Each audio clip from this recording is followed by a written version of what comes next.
Croyez-vous possible que des centaines de Dodge Charger classiques, valant chacune une petite fortune, aient été détruites directement sur le plateau uniquement pour terminer ce film? Plus choquant encore, il y a eu des accidents graves allant jusqu'à coûter la vie à un membre de l'équipe là même sur le plateau. Et cela n'est rien face aux 10 vérités qui sont restées cachées derrière la série télévisée légendaire The Dukes of Hazzard, l'une des séries les plus emblématiques des États-Unis. Ne détournez pas les yeux de l'écran car cette vidéo va révéler tous les secrets de coulisses que cette série a dissimulés pendant plus de 40 ans. 1. Plus de 300 Dodge Charger détruites pendant le tournage. General Lee, la Dodge Charger, 1969 orange, n'est pas seulement l'âme de The Dukes of Hazzard, c'est aussi une victime usée sans pitié. Cette saison, plus de 300 voitures anciennes, chacune valant aujourd'hui entre 200 000 et 300 000 USD, si elle est d'origine, ont été successivement projetées dans des scènes d'action, sans concession, sautées au-dessus d'un pont brisé, décollées d'une digue de terre, traversées des palissades en bois, volées au-dessus d'une rivière comme une fusée, pour finir dans un choc qui déformait chaque plaque d'acier. Pour mieux se représenter la valeur actuelle des voitures détruites, équivaut à elle seule à toute une flotte de supercars Ferrari ou à des dizaines de maisons dans le Midwest américain. On pensait que ces cascades n'étaient gants que du spectacle sans danger. Mais en réalité, chaque saut était quasiment une condamnation à mort pour la voiture. Le châssis se cintrait, la suspension se brisait, les essieux se déformaient jusqu'à ne plus avoir leur forme d'origine. Les destriers, enflammés d'une minute la minute suivante, devenaient des tas de ferraille immobiles dans une casse. L'approvisionnement en chargé s'est épuisé si vite que l'équipe a dû en chasser comme des chercheurs de trésors. Ils laissaient des offres d'achat collées sur le pare-brise de tout chargeur croisé dans la rue. Ils tiraient des carcasses rouillées hors des casses rafistolées grossièrement, juste pour la lancer dans une seule prise, puis l'abandonner. À l'époque, personne n'imaginait que chaque chargeur deviendrait un objet de collection.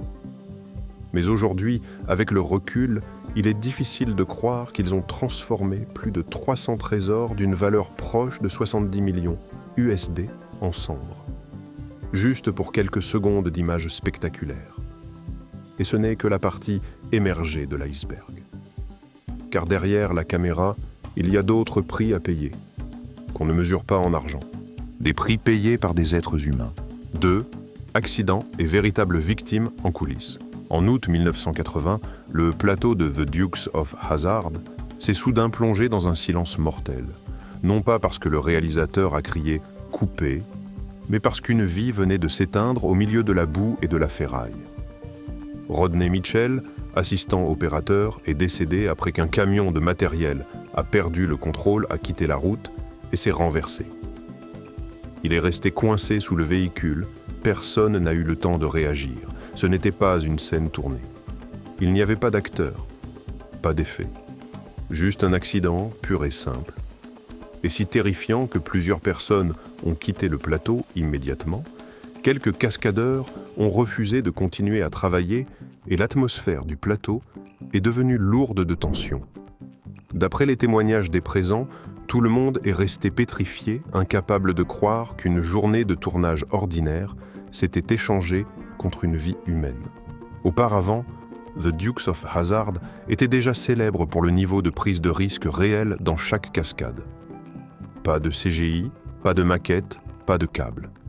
Chaque drift, chaque saut au-dessus d'un pont ou chaque traversée de palissade était fait avec une vraie voiture de vraies personnes, une vraie vitesse. Des centaines de Dodge Charger ont été détruites un simple écart de quelques centimètres lors d'un saut pouvait retourner la voiture comme un jouet laissant le conducteur suspendu entre la vie et la mort. Après l'accident, l'équipe a dû resserrer tous les protocoles de sécurité. Mais chacun comprenait l'accident de Rodney était un avertissement cruel que la frontière entre le cinéma et la tragédie ne tient qu'à un instant. Et ce ne sont là que les pertes dans les coulisses. Car bientôt, un personnage va apparaître tel qu'il n'est pas. 3. Denver Pyle. Oncle Jesse était millionnaire du pétrole dans la vie. À l'écran, Tout le monde pense que Denver Pyle est l'archétype parfait d'oncle Jesse.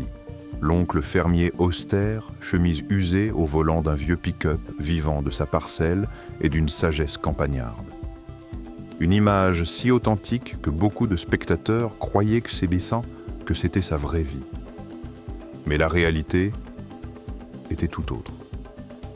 Hors projecteur, Denver Pyle était un joueur aguerri dans l'industrie pétrolière. Sa stratégie d'investissement était audacieuse, racheter des puits abandonnés quand le baril valait environ 2 USD, quasiment donné. Puis il attendait patiemment. Quand la crise pétrolière de 1973 a éclaté, les prix ont été multipliés et avec les nouvelles technologies d'extraction, ces puits morts ont repris vie, jaillissant comme de l'or noir. Résultat, Pyle a engrangé des profits énormes, impressionnant même des magnates texans chevronnés. Fait intéressant, les revenus d'acteurs de Pyle ne servaient que de cash flow pour faire tourner le capital. Sa vraie fortune résidait dans ses opérations pétrolières discrètes. Et il n'était pas seulement riche, mais aussi très généreux. Pyle a fondé l'Uncle Jesse's Fishing Tournament, une compétition de pêche caritative qui a levé des millions de dollars pour des programmes d'aide à l'enfance, transformant l'image de bon-oncle à l'écran en réalité. C'est sans doute ce contraste qui rend l'histoire de Denver Pyle si frappante. Le personnage le plus pauvre de The Dukes of Hazzard à l'écran était l'un des plus riches en dehors du plateau. Et si vous trouvez cela difficile à croire, attendez de rencontrer le parrain Boss Hogg dans la vraie vie. Vous serez encore plus surpris. 4. Sorrell Booke, Boss. Hogg était un génie académique et du renseignement. À l'écran, Sorrell Booke est Boss Hogg. Politicien corrompu, bedonnant costume blanc, éclatant à la fois comique et irritant pour le public. Mais dans la vie, cet homme possède un parcours qui laisse quiconque stupéfait. Booke y a été major de son lycée, est entré à l'université Columbia à 16 ans, puis a obtenu un master à Yale. 2 établissements parmi l'élite américaine. Ensuite, il a rejoint l'armée et est devenu officier du renseignement pendant la guerre de Corée, une fonction exigeant ruse, acuité et mémoire exceptionnelle. Il maîtrisait 6 langues, anglais-français, japonais, espagnol, russe, italien, et pouvait lire et comprendre de nombreuses autres, comme l'arabe, le mandarin, le suédois, plus que bien des diplomates de carrière. Pourtant, en incarnant Boss Hogg, Sorrell Booke a effacé totalement son image d'intellectuel. Il portait un costume rembourré, portant son tour de taille à 1,5 m, parlait en traînant les mots à la manière des sénateurs du Sud, transformant Boss Hogg en l'un des personnages les plus grotesques mais mémorables de la télévision américaine. Il a même étudié de lui-même le style des gestes des regards, et jusqu'à la manière de manger du poulet frit pour être à la fois drôle et typique du Sud. Quand The Dukes of Hazzard s'est achevé, Booke n'a pas disparu du milieu du divertissement. Il est devenu un comédien de doublage réputé, prêtant sa voix à de nombreux dessins animés et jeux vidéo célèbres. Et il avait même la capacité de diriger un orchestre symphonique, chose rare à Hollywood. Et si Boss Hogg manœuvrait avec astuce à l'écran General Lee dans la vie, cachait un secret mécanique, de quoi vous laisser bouche bée. 5. General Lee devait être lesté au ciment pour pouvoir sauter. À l'écran, General Lee fonce comme une flèche orange, survole pont brisé, rivière profonde, ou toit d'entrepôt, puis atterrit parfaitement comme si c'était normal. Mais la vérité derrière n'a rien de parfait. Cette Dodge Charger 1969 porte une sentence de conception, l'avant est terriblement lourd. Cela signifie qu'à chaque décollage, elle a presque la certitude de piquer du nez, de s'enfoncer comme une balle géante et de s'écraser en grinçant d'acier brisé. Les pilotes, cascadeurs et l'équipe mécanique ont dû faire l'impensable, entasser des sacs de sable, des boîtes d'acier, voire des blocs de ciment dans le coffre. Non pour arrêter des balles, mais pour alourdir l'arrière, forçant la voiture à lever le nez en vol et à toucher d'abord les roues arrière. Cela semble une astuce technique intelligente, mais en réalité, c'est un pari mortel. Car même avec cette armure, de si nombre de prises se terminaient dans le chaos atterrissage de travers rotation en l'air ou impact si violent que tout le châssis se vrillait comme une feuille d'étain déchirée. À chaque action, toute l'équipe savait, ce General Lee-là ne roulera peut-être plus jamais. Et pourtant, il continuait encore et encore, car les sauts de General Lee sont l'âme de la série, l'instant qui fait rugir le public, et aussi ce qui a tué des centaines de chargeurs anciennes inestimables. Et ce ne sont toujours pas tous les secrets cachés derrière les coulisses. 6. Une guerre de contrats a poussé 2 acteurs principaux à quitter la série. En 1982, The Dukes of Hazzard était au sommet de sa gloire. Audience au plafond. Produit dérivé, du modèle réduit de General Lee au poster t-shirt jusqu'aux parures de lit, se vendait à un rythme effréné, rapportant plus de 190 millions USD pour la seule année 1981. Mais au milieu de cette gloire, 2 stars, John Schneider, Bo Duke, et Tom Wopat, Luke Duke, ont découvert une réalité amère. Ils ne recevaient quasiment pas leur juste part de cette montagne d'argent issue du merchandising. Tous deux ont exigé en bloc que CBS partage équitablement les bénéfices. Le refus sec de la chaîne a mis le feu aux poudres. Schneider et Wopat ont quitté le plateau juste avant le début du tournage de la saison 5, laissant un vide immense dans la distribution. Pris de panique, les producteurs ont lancé une solution de replâtrage, introduire 2 nouveaux personnages, les cousins Coy et Vance Duke. Mais le public n'est pas si facilement dupé. Les audiences ont chuté en piqué. Des fans ont envoyé des lettres de plainte, certains ont même boycotté la série. Dans la presse de l'époque, un article a qualifié cela de pire catastrophe de casting de la télévision des années 80. Après seulement 19 épisodes, CBS a dû céder, renégocier les contrats et ramener Schneider et Wopat. Les épisodes avec Coy et Vance ont été traités comme s'ils n'avaient jamais existé. Pas de rappel, pas de flashback, comme un cauchemar que la chaîne et le public voulaient enterrer. Mais l'histoire d'argent et de droit ne s'est pas arrêtée là. Car derrière une autre dramaturgie de droits de merchandising encore plus féroce couvait. 7. Drama sur les droits du merchandising à des dizaines de millions d'USD. Imaginez que vous êtes l'acteur principal d'une série télévisée à succès.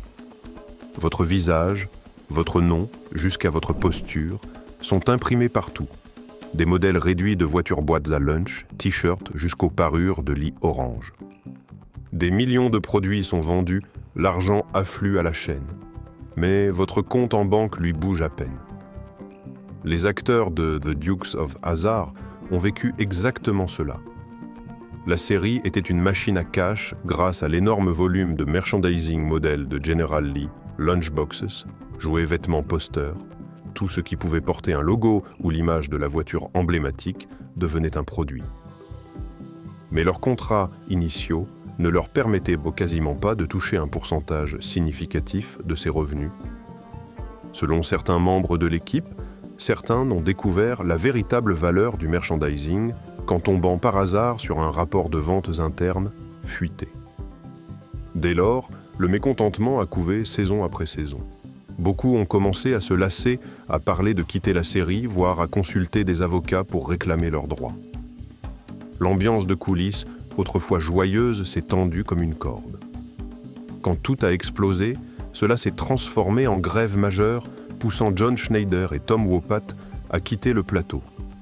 Un épisode directement lié à la guerre de contrats du point précédent. Si l'argent était la guerre souterraine en coulisses dans le monde extérieur, la série a aussi affronté une autre bombe d'une intensité spectaculaire. 8. Le drapeau confédéré sur le toit de la voiture a déclenché une grande polémique. Sur le toit de General Lee, la voiture emblématique de The Dukes of Hazzard, se trouve le détail le plus visible et le plus dangereux, un immense drapeau confédéré. Dans les années 70 et 80, il était vu comme une marque de fierté du Sud, un symbole d'esprit indomptable et de défiance envers le pouvoir oppresseur. À l'époque, le public associait aussitôt ce drapeau à Bo et Luke Duke, des têtes brûlées défiant toutes les règles. Mais plus de 30 ans plus tard, sa signification s'est totalement inversée.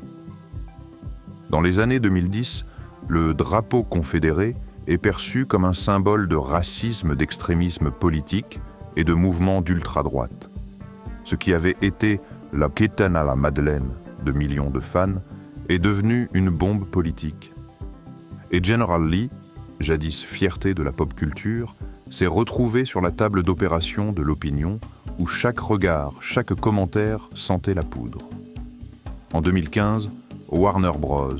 A pris une décision qui a choqué toute la communauté des fans, mettre fin définitivement à tout produit dérivé portant ce drapeau. Dans la foulée, plusieurs grandes chaînes ont cessé de rediffuser la série. Les fans se sont divisés en deux camps farouchement opposés. Les uns voyant là une nécessité pour effacer un symbole discriminatoire, les autres considérant cela comme un coup de poignard porté à l'héritage qu'ils chérissaient. John Schneider, Bo Duke, n'a pas caché sa peine. Quand j'étais enfant, il symbolisait la résistance au système, pas la discrimination. Étiqueter la série comme discriminatoire à cause du drapeau me fait mal.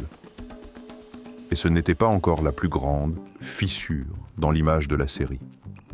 Derrière le rideau subsistaient des secrets capables de sidérer même les fans les plus fidèles. 9. John Schneider a menti pour obtenir le rôle de Bo Duke. Cette année-là, John Schneider n'avait que 18 ans, originaire de Mount Kisco, New York, loin du Sud, géographiquement comme culturellement. Aux yeux des producteurs, il n'avait pas la fibre du Sud pour incarner Bo Duke, le jeune cow-boy qui conduit General Lee comme s'il était né sur les pistes de terre rouge. Au lieu d'accepter l'échec, Schneider a décidé de se créer un autre personnage. Il a construit un faux personnage pour l'audition, il a déclaré avoir 24 ans, est arrivé au studio, au volant d'un vieux pick-up, a laissé pousser une barbe naissante. Quelques jours, a mis un chapeau de cow-boy décoloré, une chemise froissée, et surtout, a parlé avec un accent du Sud très marqué, comme s'il avait vécu toute sa vie en Géorgie. Quand on lui a demandé son lieu d'origine, il a répondu sans hésiter « Snailville, Georgia », une ville qui n'existe pas. Schneider a maintenu ce rôle depuis son entrée dans l'enceinte du studio jusqu'à sa sortie sans laisser la moindre faille. Résultat, il a totalement convaincu les producteurs et a décroché le rôle de Bo Duke alors qu'il n'avait jamais touché le volant de General Lee. En réalité, Schneider ne connaissait rien au pilotage de cascade. Après avoir obtenu le rôle, il a dû suivre une formation accélérée, apprendre le drift au ras des bordures, franchir des obstacles et exécuter la montée par la fenêtre. Un geste qui paraît simple, mais peut luxer une épaule si l'angle est mauvais. Une fois, il a même failli chuter de General Lee en marche, son pied s'étant coincé dans le volant. Tous ces risques et ces astuces ont non seulement transformé Schneider en Bo Duke à l'écran, mais ont aussi fait de son audition une des anecdotes les plus audacieuses et téméraires de l'histoire de la télévision américaine. Pouvez-vous imaginer que l'acteur le plus adulé de la série était en fait la voiture? 10. General Lee recevait plus de courriers de fans que tout le casting, tandis que Bo Luke ou Daisy recevaient des milliers de lettres par mois. General Lee les dépassait tous. À son apogée, le courrier des fans adressé à The Dukes of Hazzard atteignait 60 000 lettres par mois et plus de la moitié étaient destinés à une voiture. Des enfants écrivaient pour demander des spécifications techniques, des plans, des photos sous tous les angles. Des adultes proposaient de racheter la voiture, d'échanger contre des pièces de collection rares. Il y avait même des lettres étranges où l'auteur confiait à General Lee ses pensées comme à un ami, un héros, voire un confident à l'écoute. Pour Warner Bros., General Lee dépassait largement le statut d'accessoire. C'était la superstar de la série, une véritable machine à cash, dopant à la fois les audiences et les ventes de produits dérivés à des niveaux colossaux. Chaque photo, chaque modèle, chaque souvenir portant l'image de General Lee se vendait en un temps record. Ironie du sort, dans une série pleine de personnages hauts en couleur, celui qui a conquis le cœur du public n'était pas un humain, mais un bloc d'acier orange avec le numéro 01 en grand sur les portières et un klaxon jouant Dixie à chaque envol au-dessus du ciel de Hazzard. The Dukes of Hazzard n'est pas seulement une série télévisée, c'est une part de la culture populaire américaine. Du klaxon Dixie, qui retentit chaque fois que General Lee traverse l'écran aux courses-poursuites haletantes, la série a offert au public mondial excitation, humour et des personnages inoubliables. Mais derrière les projecteurs et les rires, comme nous venons de le voir, se cache un trésor d'histoires saisissantes des Dodge Charger, valant une fortune détruite sans pitié, de véritables accidents mortels, des guerres de contrats et des litiges de droit, valant des dizaines de millions des secrets personnels inattendus du casting. Et un symbole visuel capable d'alimenter la controverse durant des décennies. Voilà pourquoi The Dukes of Hazzard est encore évoquée plus de 40 ans après, non seulement pour le divertissement qu'elle a apporté, mais aussi pour ses coulisses capables de laisser bouche bée même les fans les plus fidèles.